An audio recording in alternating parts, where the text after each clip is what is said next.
Tila may bagong whistleblower at bagong pasabog laban kay Vice President Sara Duterte. Ang revelasyon, suportado umano ng mga pogo at Lord ang political campaign ng bise. Submitted na sa Regional Trial Court ang notarized na 5 pages sworn affidavit ni Ramil Madriaga na nagpakilalang dating intel officer ng dating Pangulong Rodrigo Duterte at ninuoy Davao City Mayor Sara Duterte. Sa affidavit, inidetalye kung kani-kanino napunta ang confidential funds ni Vice President Sara Duterte noong 2022 na isa sa naging ground ng isinasagawang impeachment case noong nakaraang taon. Meron siyang kwento dito sa affidavit niya na yung pera inabot sa kanya doon sa area sa Ultra Pasig sometime December 2022. Minsan nagatid din siya sa parking ng ombudsman. Tapos somewhere sa Laguna sa isang mayor. Pero hindi niya na-meet yung mayor, of course, no? Tapos sinatid niya rin sa isang comedy bar na kung saan pagmamayari or madalas nakatambay yung mga classmates sa College of Law ni BP Sara. So siya yung delivery person, bagman na matatawag natin. Nakasaad sa notaryadong sinumpaang salaysay, 4 na duffel bag na bawat isa ay naglalaman ng 33 hanggang 35 million pesos. Bukod pa iyan, sa aniyay 1 bilyong pisong idineliver niya noong February 2022 sa Katarungan Village sa Muntinlupa City na mismo ang dating Pangulong Duterte ang tumawag sa kaniya para kumpirmahing natanggap na ito ng taong dapat na makatanggap ng pera. Una raw siyang ipinakilala sa mga Duterte noong 2016 campaign period at nang manalo ay itinalaga siya bilang counterintelligence agent sa National Security Council at tumutok sa Oplan Double Barrel.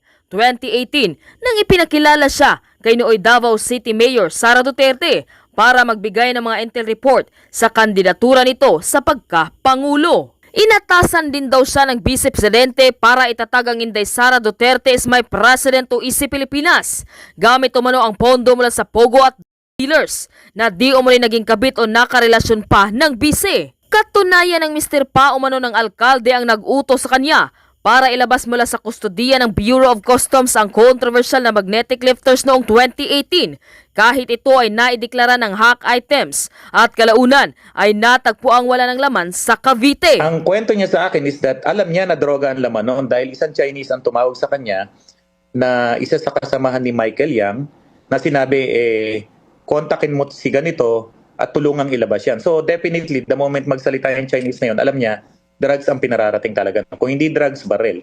Kaya alam talaga niya na drugs yun. Ayon sa abogado ni Madriaga, nais umano niyang ilabas ang kanyang personal na nalalaman dahil sa pangambas sa kanyang buhay matapos umano ang ilang pagbisita sa kanya ng taong konektado sa Vice Presidente. Nauna nang naiulat ng kolumnistang si Ramon Tulfo ang pagbisita umano ni VP Sara Duterte kay Madriaga sa 10 oras na gabi sa Camp Bagong Diwa sa Bikutan kung saan nakakulong si Madriaga dahil sa kasong kidnapping. Ngayon aniya ay alam na ang dahilan ng pagdalaw ng bise. Nakikiusap umano ito na wag nang kumilos si Madriaga tungkol sa pakikipagsabuatan ng mga Duterte sa mga Pogo at Lords. Ayon pa kay Tulfo, tinulungan daw ni Harry Roque ang mga big-time Pogo operators na magsampa ng kaso kay Madriaga. Tila unti-unti nang lumilitaw ang tunay na baho at mga sekreto umano ng pamilyang Duterte. Narito ang buong detalye. Panuurin, pakinggang mabuti at kayo na ang bahalang umusga. Ngunit bago tayo magpatuloy, huwag kalimutang i-like, share, subscribe, and click the notification bell for more updates and for more upcoming videos. Maraming salamat! Anong nangyayari? Sige, ipaliwanag nyo. Anong nangyayari? Bakit nagkakagulo ang mundo ng mga DDS vlogger at mga DDS supporter? Para kay mga tayong aligagat. Isang araw pa lang nag-confess o naglabas ng notarized statement si Ramil Madriaga. Nagkakagulo na kayo. Isang araw pa lang nakakalipas, tinake down nyo na ang Facebook page ni Ramil Madriaga. Bakit? Ayaw nyo ba ng ebidensya? Nung si Saldico ang humarap sa kanyang cellphone at nagbigay ng salaysay, ng ebidensya ay picture lamang ng mga maleta. Ang sigaw ng mga hinayupak na DDS, Ikulong na yan si Marcos, panagutin ng magnanakaw, si Romualdez, etc. etc. Tapos ngayon, itong si Madriaga ang naglabas ng ebidensya. Anyari sa mga DDS. Ba't di kayo makapagsigaw ng panagutin si Sara? Panagutin si Sara. Ayan na, naglabas ng ebidensya. Si Madriaga, nakarotaryo pa. Oh, bakit hindi? Ha? Ano na? Ba't parang tahimik kayo ngayon? Tahimik kayo pagdating kay Sara.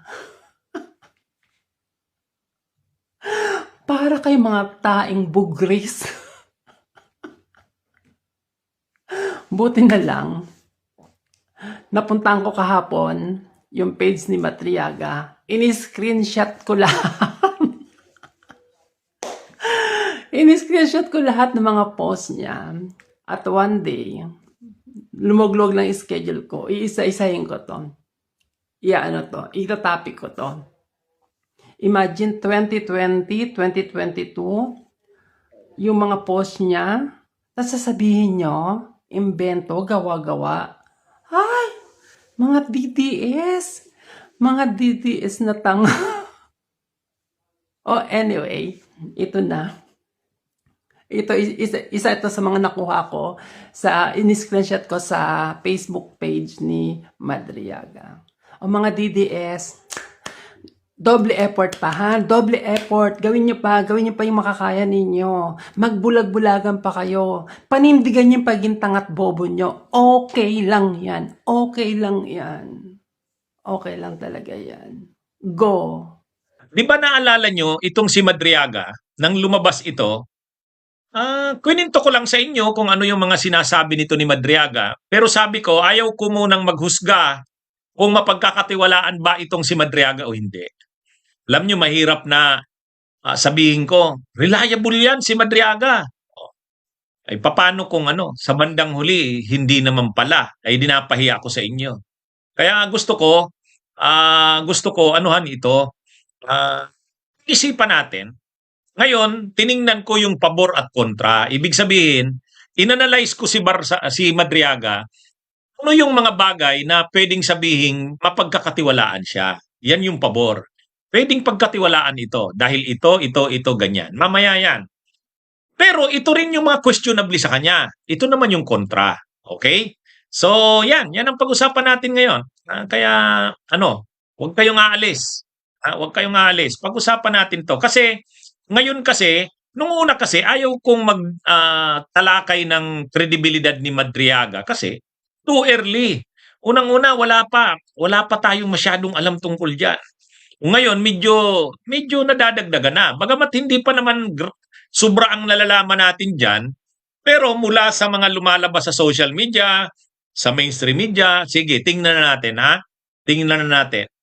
O ito mga kabunyog, alam nyo yung si Madriaga, nung una, ang balita niya na tayo dito sa Insurrecto, Attorney Ricky Tumutorgo, tayo rin ang isa sa mga unang nag-topic niyan. Pero nung naging topic natin yan, sabi natin, mayroon daw isang preso, PDL, Person Deprived of Liberty, sa BJMP, doon sa Camp Bagong Diwa, sa Bikutan, Taguig. Mayroong isang controversial daw na PDL o preso doon. Lagi, hindi naman siguro lagi. Pero binibisita ni Sara. Kung hindi man si Sara, yung kanyang mga sugo, tulad nung isang Joyce. Hindi ko alam kung sino yung Joyce na yon, pero napangalanan yung Joyce. Sinong nagbalita niyan? Si Montulfo. Ha? Alam niyo si Montulfo, kapatid siyempre yan ni Rafi, saka ni Edwin, saka ni Ben. Yan medyo may pagkachismoso din eh. Pero kahit naman ganyan yan, sige, sabi nga, kung ano man sabihin niya, sige, ang importante, sige nga, tingnan natin tong sinasabi ni Montulfo. Nagpo si Montulfo, sino ba tong PDL na kahit this oras ng gabi, binibisita daw ni Sara? Ha? Sino ba ito? Gaano kahalaga ito sa buhay ni Sara? Yun. Tapos, yung isang DDS vlogger din dati, na PBBM na vlogger na ngayon, si P. Balls Talakera, nagsabi, kilala ko yan. Kilala ko yan, si Ramil Madriaga. Kilala rin yan ni Harry Roque. Yun. Ha? Sabi ni Peebles Talakera, mabait na tao yan. Kaya lang, talagang kontrobersyal yan. Importante yan kay Sara. At si Harry Roque, kilalang kilala yan. So naintriga ako noon.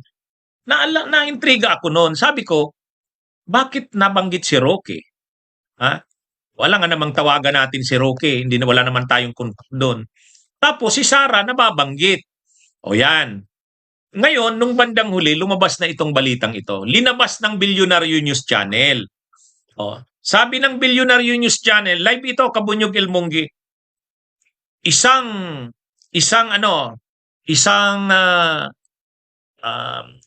PDL na nakakulong sa Camp Bagong Diwa ang nagpakilalang bagman di umano siya ni Sara Duterte. At marami siyang mga sinabi sa kanyang sinumpaang salaysay. Yun, medyo nakakuha na. Kung dati ang pinag-uusapan lang yan ni Peebles Talakera, ni Montulfo, tapos tayo, biglang lumabas ngayon sa mainstream media na, Bilyonaryo News Channel. Pagkatapos niyan, lumabas na sa politico.com, lumabas na sa mainstream media. So kahit ngayon sa News 5, GMA, ABS-CBN, pinag-uusapan na itong si Madriaga. Sa 1PH, kaya ano na ito ngayon? So medyo seryoso na. Ngayon, ang latest diyan, si Congressman Benny Abante ay ipapatawag niya daw itong si Madriaga. Kasi seryoso yung mga sinabi niya doon, lalo na yung paggamit di umano ni Sara, yung pagtanggap di umano ng pondo galing sa mga pogo operators at drug dealers. Ayun, medyo seryoso yun, kaya iimbestigahan na daw ng Kamara. Yun ang sabi ni Congressman Benny Abante.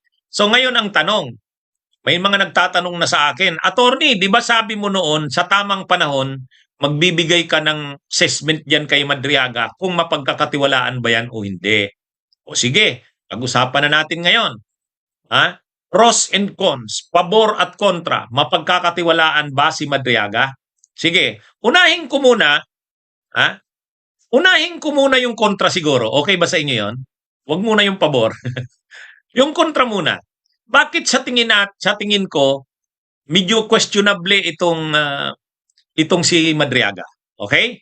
O sige, unahin ko itong tungkol sa pabor ha. Doon ako unahin ko muna yung kontra.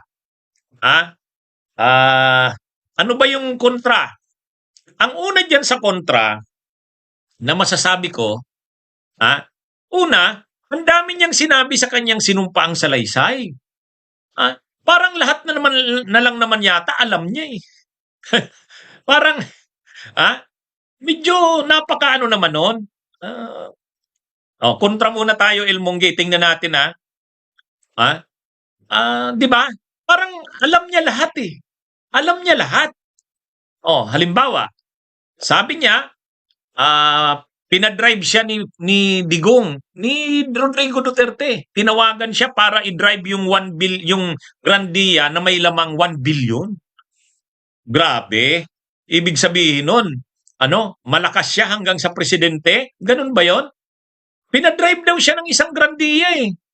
Pinadrive siya ng isang Grandia na may lamang 1 billion, dinala niya dun sa Muntinlupa.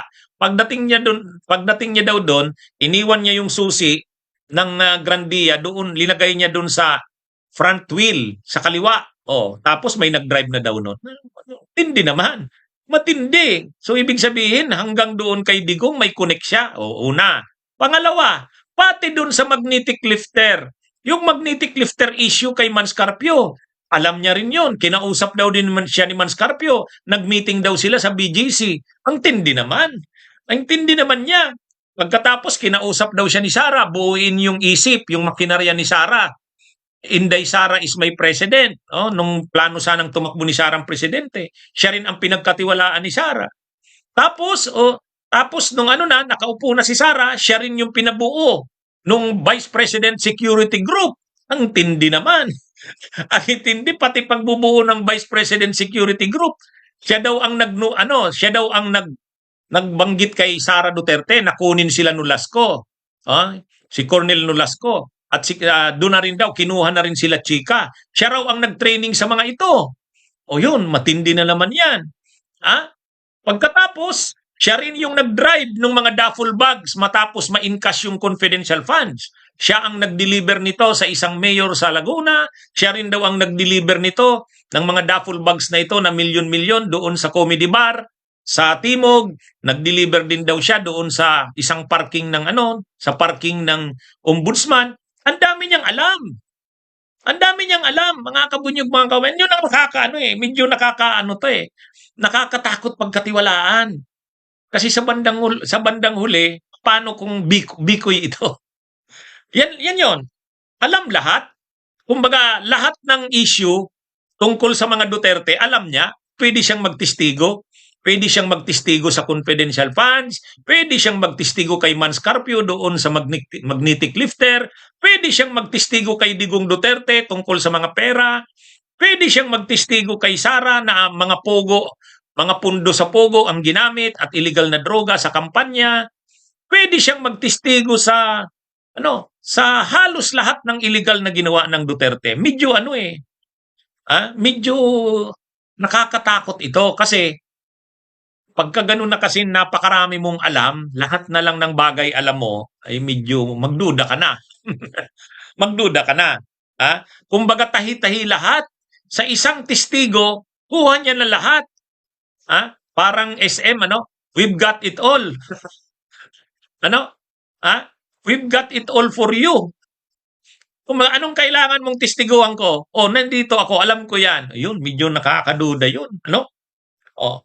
Pangalawa, ito na, pangalawa. Bakit ngayon lang? Bakit ngayon lang siya nagsasalita? Tama po yung comment nyo. Bakit ngayon lang? Masyado namang masyado. Nakulong siya noong 2023. Nakulong siya noong 2023 sa kasong kidnap for ransom. Ay di dapat noon pa nagsalita ka na. Ganito yan, ganito, ganyan. Wala ngayon lang siya pinag-uusapan minura na tayo ni Kirby Trinidad, impacto daw tayo. Ay tingnan nyo ito mga kabunyog, mga kababayan. Ayaw nila ng fair na analysis. Minumura tayo nito. Bakit? Ano bang gusto mong marinig, Kirby Trinidad? Nagsisimula pa lang tayo sa kontra. Mamaya naman yung pro, okay? Kung gusto nyong ganitong discussion, sige, manatili kayo. Yung mga hindi naman kumbinsido, pwede naman kayong magsabi ng hindi kayo kumbinsido, pero huwag kayong mambabastos at huwag kayong magmumura. Ang pangit, para kayong DDS na DDS Pwede naman kayong maging pro Duterte na medyo naman. Yung kagalang-galang naman ang pagiging pro Duterte nyo. Anyway, mga kabunyog, mga kababayan. So yun, medyo, bakit ngayon lang? Di ba dapat nung inaresto ka nung 2023, at sa tingin mo, biktima ka ng persecution, kasi mamaya, sasabihin ko sa inyo, ang sinisisi niya sa pagkakakulong niya si Roque. Ginantihan daw siya ni Roque. Okay, kung ginantihan ka ni Roque, bakit hindi ka kaagad nagsalita? Di ba? Dapat nung inaresto ka nung 2023, sinabi mo na yan. Sinabi mo na ikaw ay malapit kay Sara Duterte, malapit ka sa mga Duterte, kaya lang ang nakaaway mo ay si Roque. Ngayong ginantihan ka ni Roque. Di ba? Yan yung bakit ngayon lang siya nagsasalita? Pangatlo, yung biglang pagbabago ng kanyang record. Medyo nakakaduda yan, yung pagbabago ng kanyang record at katauhan. Bakit ko nasabi yan? Sa simula't simula pa, ang pagpasok niya sa Duterte, mga illegal na ang pinagagawa sa kanya. Mga illegal na yung pinagagawa sa kanya. Mga illegal. Tulad nun, pinag-drive siya ng 1 billion daw na yung Grandia na puno ng 1 billion. Illegal yun. Pinabuo siya nung makinarya ni Sara, yung isip. Makinarya sa eleksyon, siya daw ang founder nun. Pero ang pera daw nun galing sa Pogo. Siya ang taga-pick up ng mga donations ng mga Pogo operators at drug dealers. Illegal na naman yun. Pagkatapos yung yung pagdadrive ng mga milyon-milyon sa duffel bags galing sa confidential funds, inutusan daw siya ni Lulasco. Yun, na naman yun? Illegal na naman yun. So, ibig sabihin, ang daming illegal na ginawa niya. Tapos, sa bandang huli, Ang naging issue sa kanya, pinaglaban niya yung mga magsasaka na kinamkaman ng lupa ni Roque, land grabbing. Pinaglaban niya yon dahil daw sa paglaban niya para sa mga magsasaka na kinamkaman ng lupa ni Roque, ginantihan siya ni Roque ng kasong kidnap for ransom. Yung mga Filipino-Chinese na gawa-gawa lang daw yun ni Roque. Parang bigla yung shift. Involved ka sa mga illegal. Illegal yung mga pinagagawa mo para sa mga Duterte, tapos bigla ngayon nakipaglaban ka sa magsasaka ng Bataan, linabanan mo si Roque. Parang biglang biglang sudden shift. Yun, medyo nakakaduda yun. Parang bigla lahat ng mga ginagawa mo masama, tapos sa bandang huli gumawa ka ng mabuti para sa mga magsasaka. Doon ka pinag-initan ni Roque. Yun din yung sinasabi niyang dahilan bakit masama ang loob niya kay Sara. Sabi ng abogado niyang si Torny Palad, sumama ang loob ni Madriaga kay Sara kasi nung kinasuhan ni Roque siya, humingi siya ng tulong na sabihan si Roque na wag namang gamitan siya ng ganon. Tulungan siya laban kay Roque kasi mali yung ginagawa ni Roque. Hindi daw siya kinampihan ni Sara. Anyway, mga kabunyog, mga kababayan, yan yung mga bagay na medyo questionable, di ba? Medyo questionable. Kaya sabi ko, parang teka muna, kapanipaniwala ba itong si Madriaga? Yan yun, dito naman tayo sa cons, okay? Pakinggan nyo naman itong cons. Hindi cons, pro. Ito naman. Bakit naman pwedeng masabi rin naman natin mapagkakatiwalaan itong si Madriaga? Ito naman, paano naman nating masasabing mapagkakatiwalaan si Madriaga? Unang-una, yung mga sinasabi ni Madriaga na mga facts ay pwede namang i-verify yun. Verifiable naman yun. Halimbawa, sabi niya, nagklase siya sa College of Law sa San Sebastian, 1991 to 1995. Madali lang naman yun. Mabe-verify naman yun. Mabe-verify naman yun sa San Beda. Nagklase nga ba siya ng 1991 to 1995? So, hindi siya pwedeng magsinungaling doon. Once na sabihin niyang nagklase siya ng law sa San Beda, at nag-take siya ng bar noong 1995, hindi nga lang siyang pumasa, di madali lang naman niyang makita. Pwede yon. Hindi siya pwedeng magsinungaling noon. Kasi sasabihin mo, nagklase ka ng law, San Sebastian pala. San Sebastian. Pangalawa, sabi niya, naging intelligence siya, na-involved siya sa mga intelligence agencies ng gobyerno. EIIB, yung Economic Intelligence Investigation Bureau, National Security Council, ISAP. Madali rin naman ma-verify yan sa mga opisina na yun ng gobyerno. Verifiable naman yun. Ang isa pa, yung sinabi niya na siya ang founder, national founder ng ISIP, Inday Sara is my president. Siya ang marami siyang ebidensya doon. Pinost niya sa kanyang Facebook yung certification ng ISIP na siya ang nakalagay na founder. National founder, convenor. Hindi niya pwedeng magsinungaling doon. Kasi may mga pictures pa siya na pinost niya si dating spokesperson ni Sara Duterte, si Attorney Reynold Monsayak. Mayroon itong picture si Attorney Reynold Monsayak na may t-shirt siyang ISIP. At saka mayroon din siyang certification na tinanggap mula sa ISIP. Itong ISIP, ang ibig sabihin, Inday Sara is my president. Isang malaking grupo ito na binuo noong 2020, ang sabi niya ni Madriaga, binuo niya yan dahil instruction ni Sara Duterte.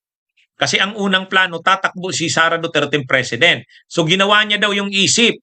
Ngayon, may mga proof siya niyan, may mga pinost siya niyan, na mga pictures, may mga pictures siyang kasama si Sara. May mga pictures din siya na nag-Zoom meeting, siya at saka si Sara. May mga posts siya niyan. At si Monsayak, yung spokesperson ni Sara, naging na-involved diyan sa isip. Bagamat ang sabi ni Monsayak, kasi naglabas na ng statement si Monsayak, sabi ni Attorney Monsayak, hindi naman daw si Madriaga ang kausap niya.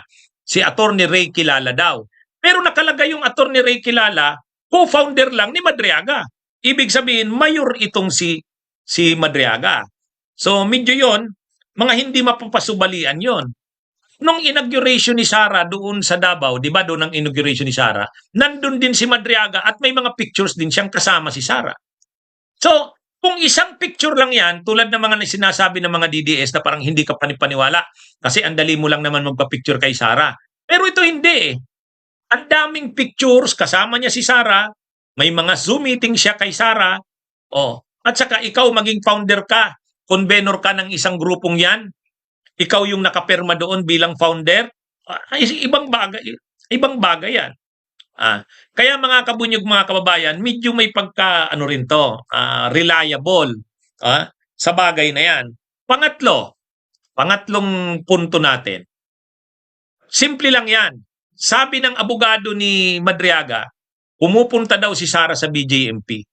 Binibisita daw itong si Madriaga. At yung mga staff daw ni Sara, babalik-balik daw sa BJMP, yung Joyce. Talaga raw binabalik-balikan itong si Madriaga, para nga hindi bumaliktad kasi marami itong nalalaman. Yan, verifiable din naman yan. Verifiable din yan. Totoo ba na si Sara ay pumupunta sa BJMP? Madali lang naman malaman yan sa record ng BJMP. Ayan. Kasi kung pumupunta nga doon si Sara at sinasadya itong si Madriaga, totoo yung sinasabi ni Madriaga. At totoo na ginagawa ng paraan ni Sara na wag bumaliktad ito. Parang pinapakiusapan. Yun yung pwedeng, dyan, mga kabunyog, mga kabayan. Ito pa. May post si Antonio Montalban. Ito si Antonio Montalban, reliable ito. Sa Vera Files ito. Hindi ito gumagawa ng mga articles niya na hindi niya bine-verify sa source niya. So, ang sabi ni Antonio Montalban, itong si Anton Montalban, ang sabi ni Anton, ito ang pagkakasabi ni Anton, may post siya eh. May post si Anton. Sabi ni Anton, Sara Duterte and Mans Carpio have 4 children, known by ocean-themed nicknames. Micaela Maria, Sharky, adopted daughter. Mateo Locas, Stingray. Marco Digong, Stonefish. And one other unnamed child. All sharing aquatic nicknames as a theme chosen by their mother. The godparent of the youngest is Ramil Madriaga. If the DDS think that is fake news, the church baptismal record is available. O yan. Diba? Tama yun. Kung ginawang ninong si Madriaga, Ramil, ng pinakabunsong anak nila Mans Carpio at ni Sara, ibang bagay yan. Kaya yung mga sinasabi ng mga DDS, madali lang naman magpa-picture. Oo, pero gagawin mong godparent, ninong. Ako yung mga ninong ng mga anak ko, mga ninong-ninang, siyempre pipiliin ko rin kung sino mga ninong-ninang. Kaya yan, ibig sabihin, mahalaga kay Sara yan. Si Madriaga, kung ginawa niyang ninong yan, ang kanyang anak. Kaya ito mga kabunyog, mga kababayan, ito yung medyo mga bagay na natin. Kaya, kung titingnan natin, ano yung parang magpapalakas ng kredibilidad ni Madriaga? Una nga, yung mga sinasabi niyang nag-aral siya sa San Sebastian, verifiable yon. Yung nagtrabaho siya sa mga intelligence agencies ng gobyerno, verifiable naman yon. Yung sinasabi niyang naging founder siya, co-founder, convenor ng isang grupo na tumulong kay Sara sa kampanya, marami siyang mga proof nun, pinupost niya eh. Nakikita natin. At ang panghuli, itong sa BJMP na binibisita siya, verifiable din yon. At itong panghuli, ninong daw ng youngest na anak ni Sara, verifiable din yon. Kaya kapag itong mga bagay na to, itong halimbawa, pumupunta ba talaga si Sara sa BJMP, siya ang binibisita? Pag yes ang sagot diyan, yung mga sinabi nating questionable tungkol kay Madriaga, medyo matatabunan yon. At saka, kapag totoo ba na ang ninong nga sa binyag ng youngest na anak ni Sara at ni Mans Carpio ay itong si Madriaga, ay matatabunan yon. Kaya yung mga sinabi natin kaninang mga negative kontra kay Madriaga, nakadepende dito sa mga dapat i-verify. Pag itong verifiable na mga data na to at information ay na-confirm na totoo, ay mukhang mapagkakatiwalaan ito. Ha? Mukhang mapagkakatiwalaan ito. So, hindi ako ang nakaano yan. Kailangan munang i-verify ito. Actually, nagsalita na rin si Yussi Claire Castro, mga kabunyog, mga kababayan. Ang sabi ni Yussi Claire Castro, sabi ni Yussi Claire Castro, ng Malacanang, reaksyon niya dito kay Madriaga, dapat, ano na yan, dapat sagutin ni Sara yan. Sabi niya, mga seryosong aligasyon ito, so dapat, si Sara Duterte ang sumagot. Totoo ba? Napabalik-balik siya sa BJMP para kausapin nga itong si Madriaga? Oh, yan ang hamon ni Yussi Claire Castro. Totoo naman. Totoo naman. Ang dali lang naman sabihin niya ni Sara Duterte, hindi totoong pabalik-balik ako dyan sa, hindi totoong pumunta ako dyan sa BJMP. Kasi kapag sinabi kasi yan ni Sara na hindi siya pumunta sa BJMP, ang problema, sabi ng abogado ni sabi ng abogado ni Madriaga, mayroon siyang patunay na talagang si Sara ay pumupunta doon sa BJMP at yung mga staff niya tulad nung isang nagngangalang Joyce pabalik-balik doon kinakausap si Madriaga. Yan mga kabunyog, mga kababayan. Pero yun na nga ang sabi ni Yussi Claire Castro. Madali lang naman yan. Kung hindi totoo yan, di sagutin ni Sara Duterte.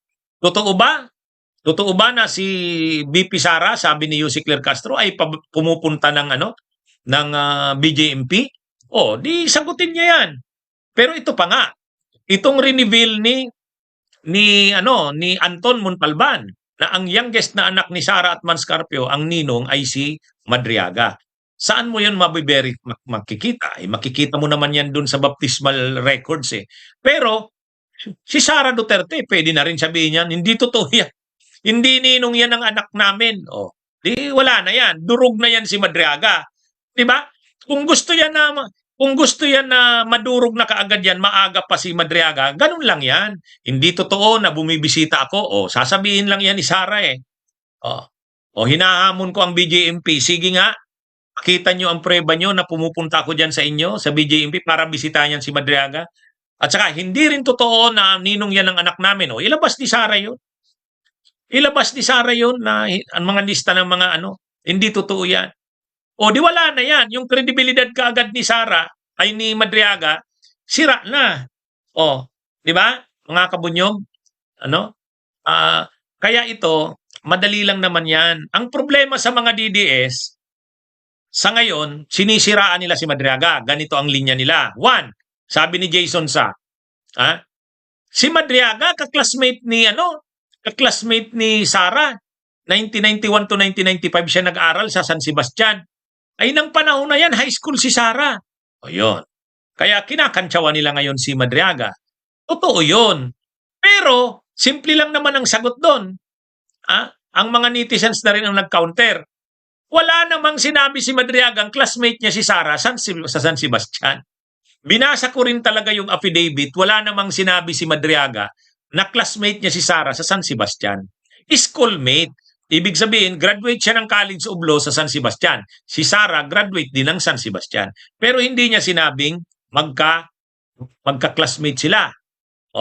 Kaya, yan, sila Jason Sa na lang naman ang naglagay niyan. Sila Jason Sa na lang naman ang naglagay niyan. Ang isa pa, ang sinasabi nila, kidnapper, maniniwala kayo? Kidnapper, maniniwala kayo? Sabi nila ng mga DDS. Ang problema dito, kung totoo yung sinasabi ni Madriaga na kaya lang naman siya nakasuhan ng kidnapping kagagawa ni Roque. Kasi nga, sabi niya, kinasuhan nila si Roque sa land grabbing. Kaibigan niya raw yung mga magsasaka sa Bataan. Tinulungan niya daw. Ngayon, ang ginanti ni Roque, yung mga Chinese na involved sa Pogo, pinalabas nila na kinidnap nila Madriaga. 2023, nakasuhan siya ng kidnapping. Yan yung Kaya, ang sabi ng mga DDS, kidnapper tapos papaniwalaan nyo. Anyway, mga kabunyog, mga kababayan, ito lalabas ang katotohanan yan sa susunod na mga araw. Kasi ipapatawag siya sa ipapatawag na siya sa House of Representatives. Sabi ni Congressman Benny Abante, parang magkakaroon uli ng Quadcom 2.0. O, sa pagkakataong ito, ang iimbestigahan naman, yung di umano, mga pondong ginamit ni Sara sa kampanya noong 2022 ay galing sa Pogo. O, sa mga Pogo operators at sa mga drug dealers. At itong si Madriaga ang magiging resource person diyan. Anyway, malalaman natin 'yan sa mga susunod na araw, mga kabunyog, mga kababayan, kung ano nga ba talaga ang totoo diyan. Itong mga itong mga issue na ito, makukumpirma natin to kapag sinalang na si Madriaga sa House of Representatives. Pero yon, sa pinakita natin, kung papagkatiwalaan ba si Madriaga o hindi, nakita natin yung mga bagay na parang nakakaduda sa kanya, pero nakita rin natin yung mga bagay na ito naman yung mga parang medyo kapanipaniwala. Kaya, paano natin makukumpirma yan? Sa susunod na mga araw. Lalabas yan sa pagdinig ng Kamara. Lalabas yan. Kasi, una, hindi naman papayag sila Congressman Benny Abante na hindi nila busisiin ang pagkatao ni Madriaga. Bubusisiin yan nila Congressman Benny Abante, sigurado tayo dyan. At dyan, mabe-verify talaga yung mga sinabi ni Madriaga. Okay, mga kabunyog, mga kababayan, magandang araw sa inyong lahat. Mabuhay po tayo.